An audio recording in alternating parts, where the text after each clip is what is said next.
Dream Bigger Ventures is empowering Filipinos to dream bigger with God through tech entrepreneurship. Christeen Rico is founder at Dream Bigger Ventures. So hello Christine, we're very happy and we're very honored to have you and Dream Bigger Ventures dito sa Startup Podcast PH. Hello, hello! Magandang hapon sa'yo, Yani, and everyone. Yes, I'm very excited to learn more about you, especially you're from Silicon Valley and you're also doing Dream Bigger Ventures here in the Philippines. I want to know the story. I'm very curious and excited to know more about the story and especially what you're doing for Filipinos and Filipino startup founders. So let's start with the first question, Christine. So ano nga ba ang Dream Bigger Ventures? Yeah, so Dream Bigger Ventures is a company that I started in 2021 during the pandemic. And it was really inspired, initially by my own, personal story where, like millions of Filipinos here, my parents, right, they're from the Philippines and my dad moved to the US for a better job opportunity to support his growing family. He was there for 7 years. And then my mom and her 8 kids, so 8, walo kami, ako yung bunso. Sa Angeles, lahat kami pinanganak. Pangay. And 7 years yon, na parang long distance sila, no? But by the grace of God, my dad was able to bring everyone to the US. So when I was 3 years old, I got to move to the US with the rest of my family. And, I know from my own journey that it's because of the love and the sacrifices of my parents and those who came before me, even my kuyas, ates, their love, their sacrifice. That's what really created the opportunities for me to dream, in a way that even my kuyas and ates didn't have that same kind of opportunity that I did. But ultimately, it's my faith in God, because I believe in God, that I am a daughter of the Most High King, according to the Word of God, that God is who He says He is because of what Jesus has done for me that really gives me the freedom to dream bigger. So yun yung yung invitation na yun. We can all dream big, but the invitation is to dream bigger with God. Because if you believe who God says He is, that He is the creator of the heaven and the earth, He is, the owner of all things. And in Him, you have access to this supernatural, creative genius. You have access to all the resources in the world. If you believe that, then we have that freedom to dream bigger, not just for ourselves, but to really solve some of the most impossible problems in the world. So we can build a little taste of heaven, here on earth. But what would that look like? For people to really flourish, for culture to be transformed for good, and for there to be no poverty, no broken families, et cetera, right? No corruption. Like, what would that look like? And that's the invitation. Like, how can we embrace this freedom to dream bigger with God, accessing this supernatural power of faith in how we build businesses? So that's a little bit of the idea and this, my personal journey.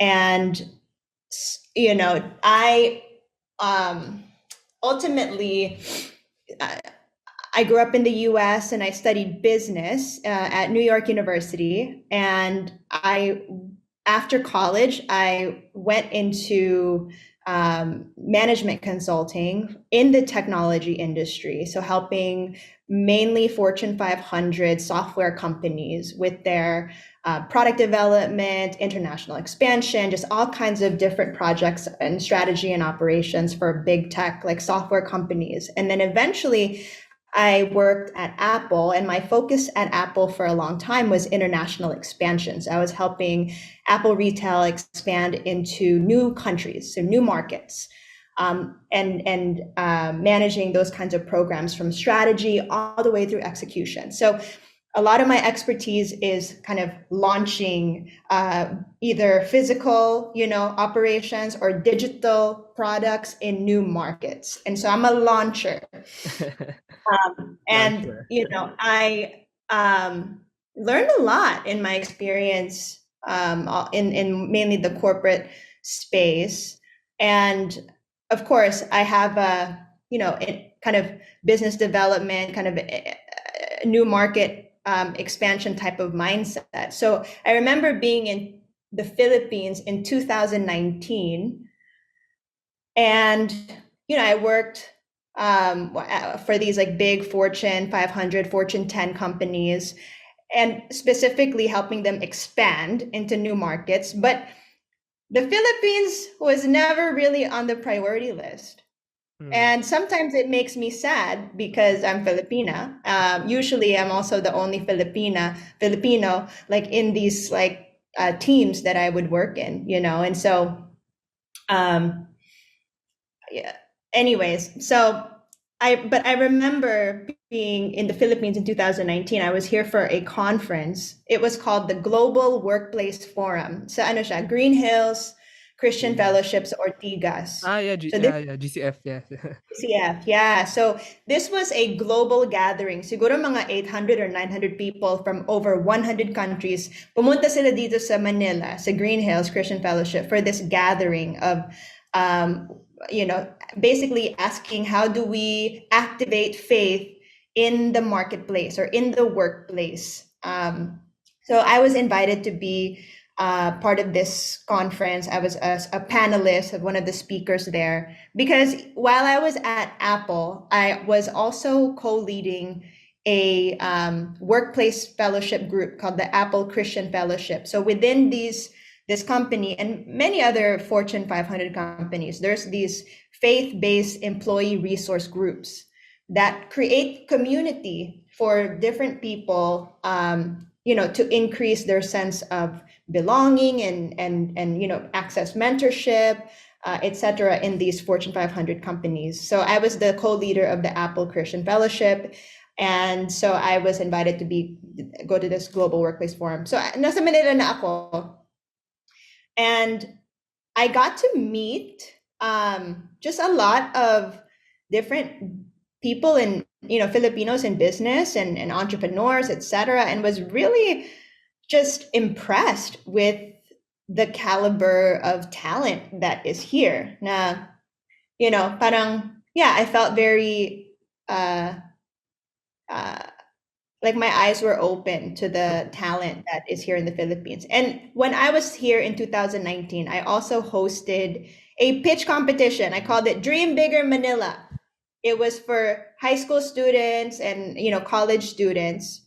So I just wanted to create a space for students to unlock their kind of design thinking and creative energy and give them a platform to pitch their ideas. Very simple naman yung pitch competition namin is. It was basically inviting the students, pick a problem in your community.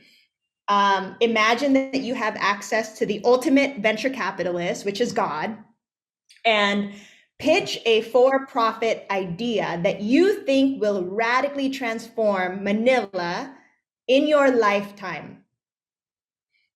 And so anyway, so we went through that. There were about 6 teams that were the finalists. Nag-pitch sila. Meron kaming 3 judges from Silicon Valley or from California that were there, and we awarded scholarship prizes. We gave, some technology raffle prizes, et cetera, et cetera. But it was more, just very eye-opening for me. I was very impressed with the students and just how they rose to the challenge. And there were more people that came than I expected, considering we were, no brand, like not recognizable, parang ano lang siya, Dream Bigger Manila. I ended up getting some volunteers who help with the website, they help with the Facebook, they help with the venue. So basically it all came together, and it was just very surprising how the market received this kind of event. And after that Dream Bigger Manila pitch competition, again, I was just surprised at the talent and the people that came, and I got to meet other entrepreneurs then during that gathering, and I just started helping, via Zoom, helping. And then eventually during the pandemic, I started angel investing. And then during the pandemic, I really felt like, I wanted to help. I wanted to help with the economic development here in the Philippines, post pandemic. And I knew that in order to really have an impact, I would need to spend more time in the Philippines. I can only do so much virtually being based in California. So I decided to leave Apple in 2021, and I went to the Philippines. That was still during Delta variant. I had to quarantine for 10 days. I had to go through all of that kind of stuff. But I really felt like, if not now, then when? And if not you, then who? So I just went in, and I was, by God's grace, was able to connect with different local entrepreneurs and partners and even investors. And I was able to launch my first Dream Bigger cohort in 2021, fall 2021, where we helped about a dozen faith-driven Filipino entrepreneurs expand their vision for their business, and then also access faith-driven investors through that program. So parang naging pilot ko yung 2021 na cohort na yon. And yeah, then now it's been about a year and a half, and continuing on that same trajectory of helping Filipinos dream bigger with God through tech entrepreneurship. Yes. First of all, thank you very much for sharing that story. I'm actually, it's very inspiring really to hear that story going into being in the US and then going back in the Philippines, as you've explained. No, it's really different when you just do things virtually and you actually do things physically. You can do more actually when you're actually like being with those Filipinos, being with those founders that you support. And I just want to say that Dream Bigger is actually a very good name. I think that's also the reason why when you made that Dream Bigger pitch competition, ang ganda ng name eh. I mean, it's very those two words, it's very powerful. So I think that's also that's like, I mean, yeah, it's very powerful and it's very meaningful actually. I think first of all, your story, I think it resonates with a lot of Filipinos. Many Filipinos actually go abroad. They dream bigger. They want to follow that dream. They want to catch that dream. But ultimately, like you, Christine, I think what what the dream really is to it's not just for you to pursue your dream, but also to help others achieve their dreams, like to help or to empower other people dream bigger. So now let's go Yeah. sa Dream Bigger Ventures as a startup enabler, maybe as an angel investor, as a venture capitalist. So what really is Dream Bigger Ventures? I mean, what's the mission for the startups? And maybe they have other programs or activities or events that you do aside from angel investing. So basically, how do you help our startups? And maybe you can share some of the startups in the cohort or in the portfolio of Dream Bigger Ventures. Sure, sure. So different ways that we serve Filipino founders. So, I think of our work in three buckets. So we want to inspire the dreamers. We do that through different events or through content, and collaborating with different local organizations, right? On a lot of like community building, ecosystem building. Because the reality is, yung startup ecosystem natin dito sa Pilipinas, syempre, young pa din eh.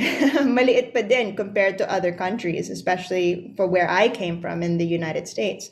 And so, we need a lot of this ecosystem building, community building aspect to inspire more Filipinos Yes. to dream. So that's a lot of our work, especially in the year and a half, has really been around that, like ecosystem building, events, gatherings, content, sharing those stories, like what you're doing. That's why I'm here too, because I love what you're doing, sharing these stories, because we need to share that and really inspire more people to see, pwede, kaya yan. And so there's the inspire the dreamers, and then we want to equip the builders. So this equipping part is really for those early stage Filipino founders na meron na silang product, siguro meron na silang konting customers, konting revenue, etc. So parang ready na sila na, to take it to the next level, and maybe they're ready to access some external investors. So for these early stage founders, we have what I call a boot camp program. And I've done it twice now, and we're continuing to iterate it based on the feedback from founders to make it better and better every time. And also taking into consideration feedback from investors, because that's really one of our goals, is to connect faith-driven founders with faith-driven investors para align yung values, align yung goals. And that's really what our differentiator is like, we're not just aiming for financial return. Of course, we want sustainable, scalable businesses. Financial return is a part of that, but we also want to back Filipino founders who want to have a social and spiritual impact on people's lives as well. So we're helping to connect them with investors who have that same heart, have that same goal. So yung bootcamp program namin, yun yung goal, is to really equip these early stage founders on the biblical foundations for business. We will provide them some tailored coaching and also support with their investor readiness. And also helping them, access maybe some potential partnerships with other like-minded or values-aligned people from our global network.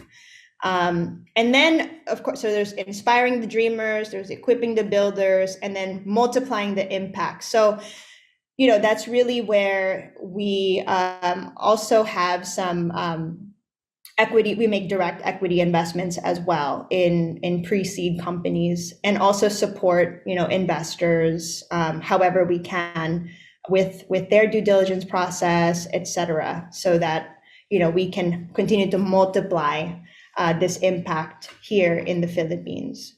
So we're very early on. Like I said, we just started late 2021. It's only been a year and a half, but that's generally, where we're at: inspiring the dreamers, equipping the builders, and then multiplying the impact with a long-term view in mind through these investments.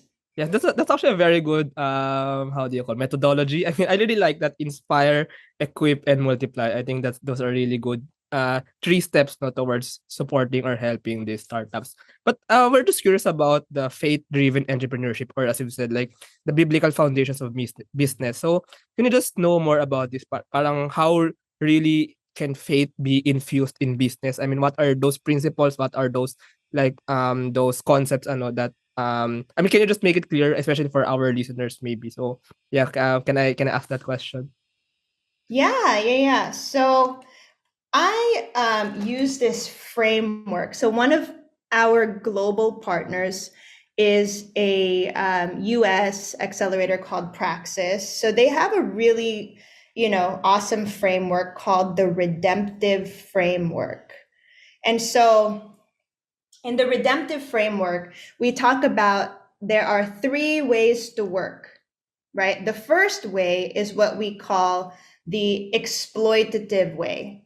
So all of us has this kind of starting point, whether we realize it or not. We're in it for ourselves. We're wired to take all we can get, to win, to control, and because maybe it's fear, maybe it's greed, or whatever. But I think there's this natural state in all of us, and in business, right, where you're protecting yourself, and so that's kind of the core, that starting point, But there's a second way. There's a second way to work, which is the ethical way, which, we're not just trying to use people, but we really want to respect people and help advance culture. Maybe that's where, a lot of the more sustainably minded companies are, maybe, et cetera, et cetera. So there's the ethical way of doing business and operating a business.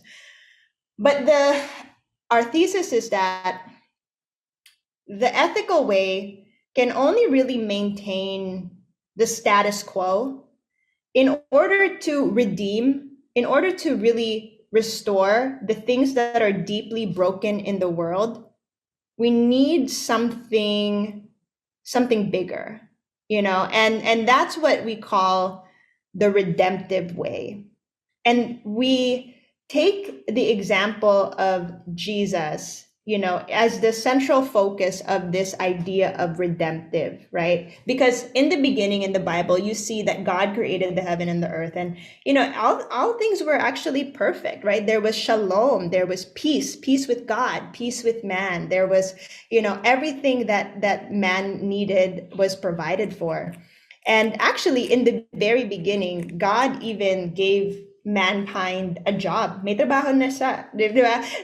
To protect and keep the garden that God had made. That was the original job. Pero yung original design ng work sa Bible, it was not necessary for survival. It was actually meant to be a form of service and worship to God. Like that was the original design. Pero nga, na fall yun eh. Meron, Genesis chapter 3, you see the reality of sin, and then there's the kind of brokenness now in the world and in the culture. But the good news is the story doesn't end there. God sent his son Jesus to be the ultimate sacrifice, that he lived and died so that all of mankind can be restored into a right relationship with God. And so there's something in the Bible that's core to this to the Christian teaching, that's in order to fully redeem the broken things, the motivation is love and sacrifice. And that's weird from a business standpoint, to be motivated by love and sacrifice. But that's our model, is Jesus. Amazing. So when we talk about faith-driven, businesses or redemptive businesses, we're envisioning, how do we make God's love visual? Like, pakita natin sa mundo na totoo nga yung pagmamahal ng Diyos. And how do we do that? It starts with the leader. It starts with the founder, because you can only, build something that is loving if that love exists in you, if that love and sacrifice is something that is true in your life. And so we focus a lot on the founders, and helping them just understand, like, who are you? Why are you doing this? Why do you want to do this? And so the leadership part is really key. And it's from that foundation. Okay, this is who God is. This is who you are. So then how does that impact how you build? And so we use this redemptive framework. So redemptive business, it's really following the pattern of Jesus to restore the world through love and sacrifice. So making God's love visual. And so what does that look like? It means we want to see businesses that are creating products that really enrich people's lives. You know what I mean? Like, hindi lang, I want to make money. It's like, these are products that are really enriching people's lives. We want to see company branding that is truthful, right? That is honorable. We want to cultivate company culture that really brings people's best whole self. That people, you, me, we have a mind, we have a body, we have a spirit, we have a soul. So as employers, how are we caring for people as whole people to really bring out their full God-given potential? We want to think about business models, not just with a short-term view, but with a long-term view. So that means making different choices so that, you're intentionally minimizing the negative externalities of your business, right? And so even when it comes to partnerships, how do we not just have transactional partnerships, but have partnerships that are really centered on love and like respect and friendship? And that's even for us as investors, really want to cultivate this kind of a partnership with founders, that it's not like a transactional thing na pera lang, or like founders just see investors as ATM machines. Like, no, we want to be partners. We want to be, in this for the long haul, and really, grow together, in partnership. And ultimately, our ambition, right? How do we chase ambition, not just for ourselves, but really to grow like Jesus? Because I believe, even if you don't believe that Jesus is God, even if you think he's, just a historical figure, the truth is he created a startup that is lasting for centuries. There's still like almost half of the world's population following some aspect of Christianity. You know what I mean? And he invested in 12 people and journeyed with them for 3 years. And then he died, namatay na siya.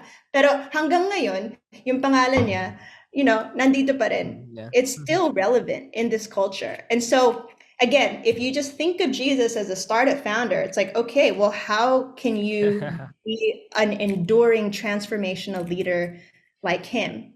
So again, those are just some, and all of these things that I talk about, we ultimately use the Bible as the basis for these principles, because at the core, the Bible teaches the first command is to love God, and the second is to love our neighbor as ourselves. So that's all we try to do, is motivated by this desire to obey the Bible. How do we love people through these businesses that we build?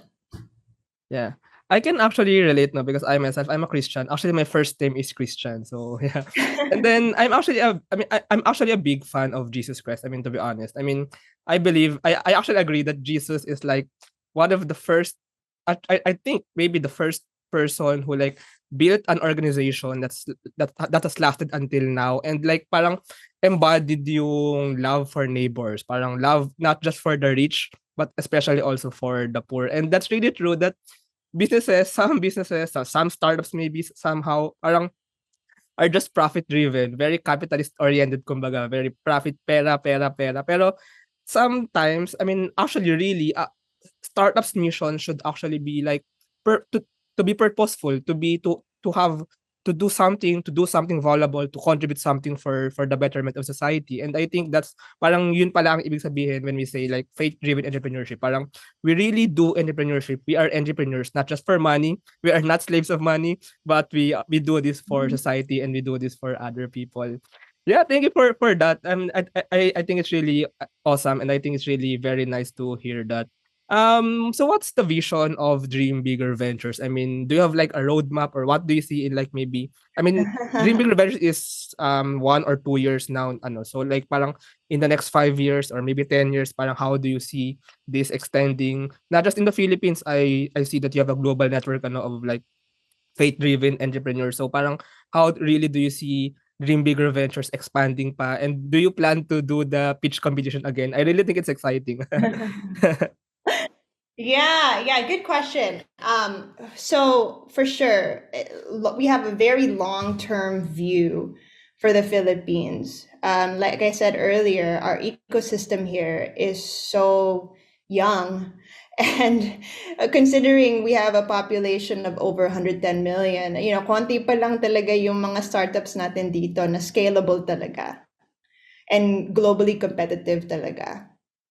So we have a long way to go, but I'm encouraged by the acceleration of innovation and community building. I really think right now we need more of that, the ecosystem building and inspiring more people, and encouraging more young people to pursue entrepreneurial opportunities, or just to even think that way, kasi mindset shift talaga yung pinag-uusapan natin eh. Kasi yung culture natin hindi naman, I mean, meron tayong mga limiting cultural norms na medyo risk averse tayo, 'di ba? And entrepreneurship really requires you to embrace risk and be willing to, adjust as you go. So I think there's certain things in our culture and the mindset that will take time to shift. And but long term, the dream for the next 30 years is to be part of creating 10 million, sustainable jobs, like living wage opportunities here in the Philippines through entrepreneurship. And so 30, yeah, that's like a 30 plus year goal.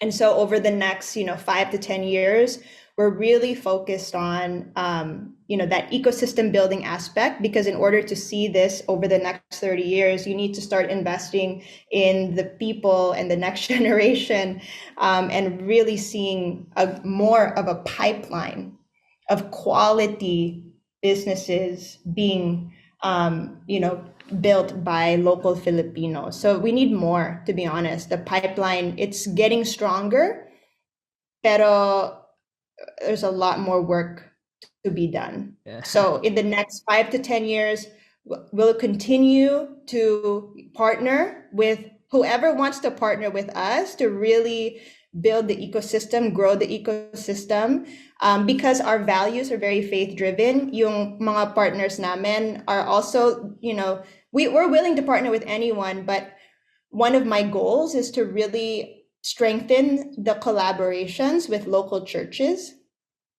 So I'm always eager to collaborate with local churches. I think that there are so many large local churches here in the Philippines that have a lot of resources. They have a lot of, experienced professionals. Imagine if we could just access those mentors for our young, young entrepreneurs. Like that would just be a huge unlock. Kasi meron na tayong mga corporations na meron incubators, meron di ba? Yung government, meron na din. And I think the local church is another institution that can really contribute to the startup ecosystem in a unique way here in the Philippines. Kasi madami naman tao na faith is already important to them.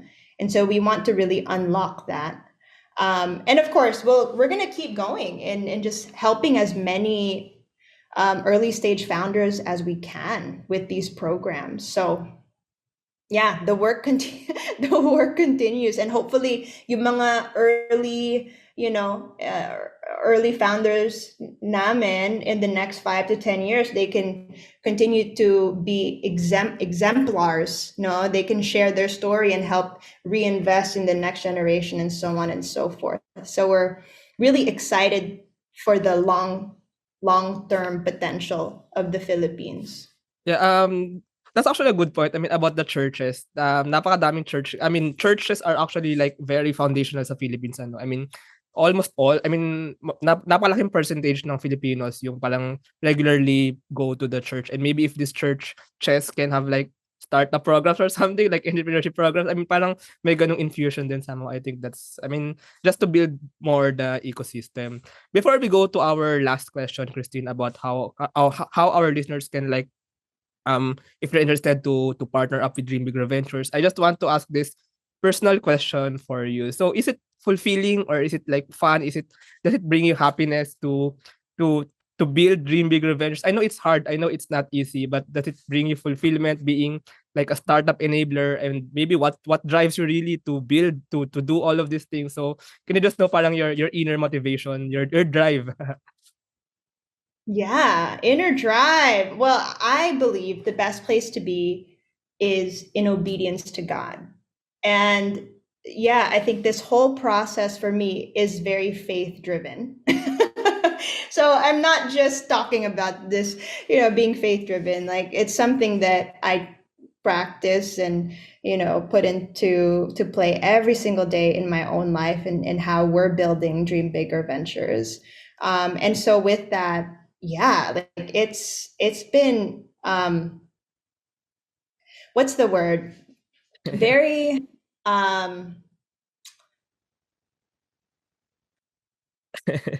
special. It's been very special because it's one of those things that I never actually dreamed of doing this growing up. But God, I look back at my life, it really feels like He's been preparing me for this. And I didn't even realize it until a few years ago. Like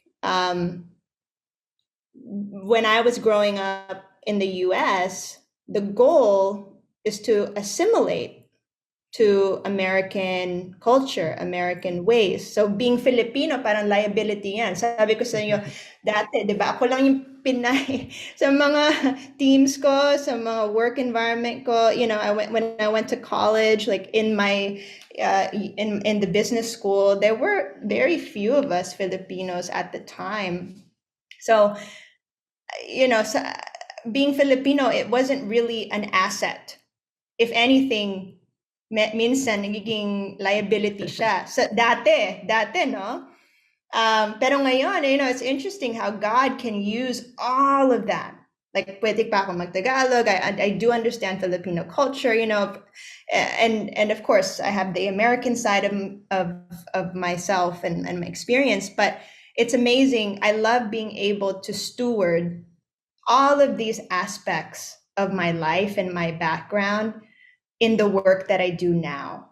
And it's very, very special, I think, finding that opportunity to really steward all of this for God's glory. And for me, I love being able to journey with Filipino founders because, man, like, Filipinos are so talented. I really do believe that Filipinos are very talented and hardworking people. When you pull them out of the Philippines and they go abroad, man, they're working hard. And the impression of Filipinos overseas is generally very positive. You know, Filipinos value education, right? They value family.